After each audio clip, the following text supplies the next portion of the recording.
Senator and independent from the great state of Maine and a member of the Senate Intelligence Committee. It is nice to have you on, sir. Thank you for being with us.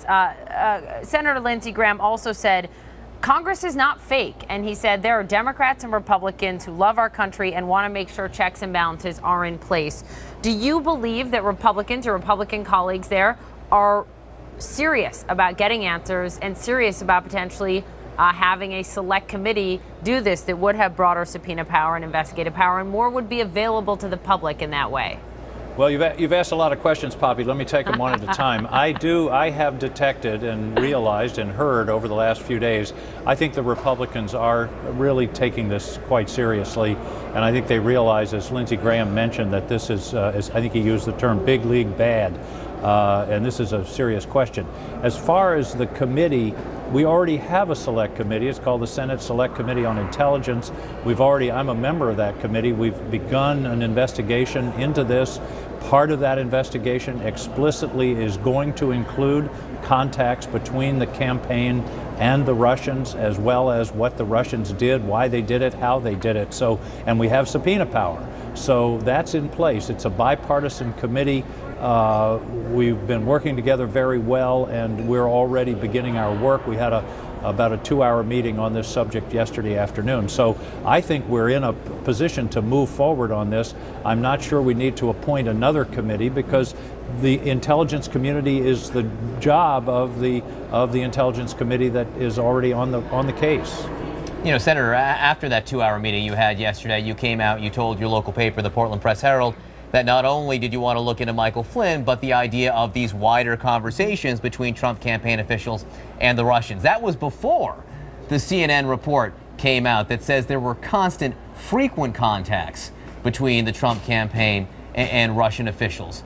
How significant do you believe that contact to be? I know you can't tell us what you hear in your classified briefings, but the frequency of these contacts, the senior people involved, the timing of it in the heart of campaign season, how important do you think that is?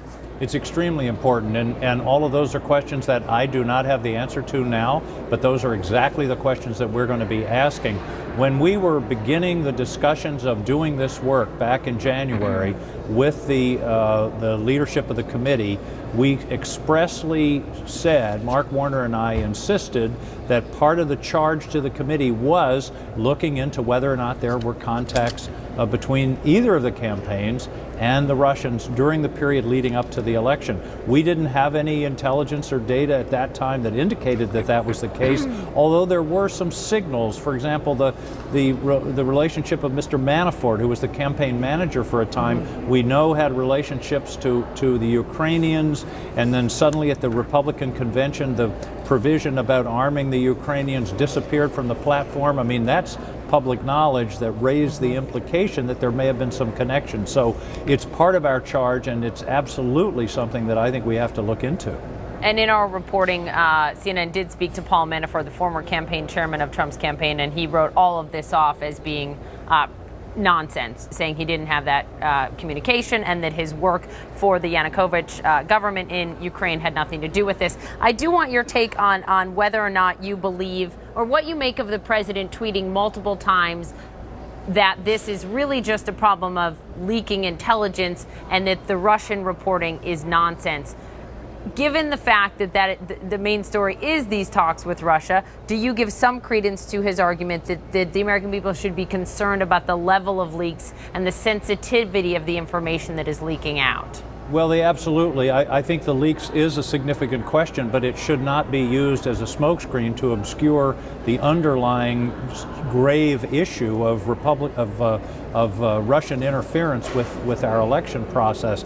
And by the way, nobody knows where these leaks, or somebody knows, but we don't know where the leaks are coming from. We know over the last month or so we've had information that's been in the intelligence community, but it was relayed to the Justice Department and relayed to the Trump White House. They had this information for 2.5 weeks, and as you know, this White House hasn't exactly been hermetically sealed when it comes to leaks. So I think the leaks are an important issue, but that's shooting the messenger. That's an issue that needs to be dealt with. The FBI should deal with it. It's against the law, but that shouldn't divert us from the fact that the information that's come forward, if it's credible, if it's based upon solid information, is very disturbing, and we've got to follow it up. I mean, the question is, would Michael Flynn still be National Security Advisor but for the leaks, which led us, everyone, to realize he wasn't telling us the truth when he said he didn't discuss sanctions with the Russians?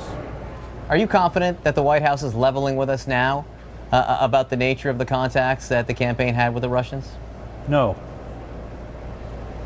No, I'm not. Senator Angus King? Senator Angus King of Maine, thank you so much for being with us. I appreciate your time, sir.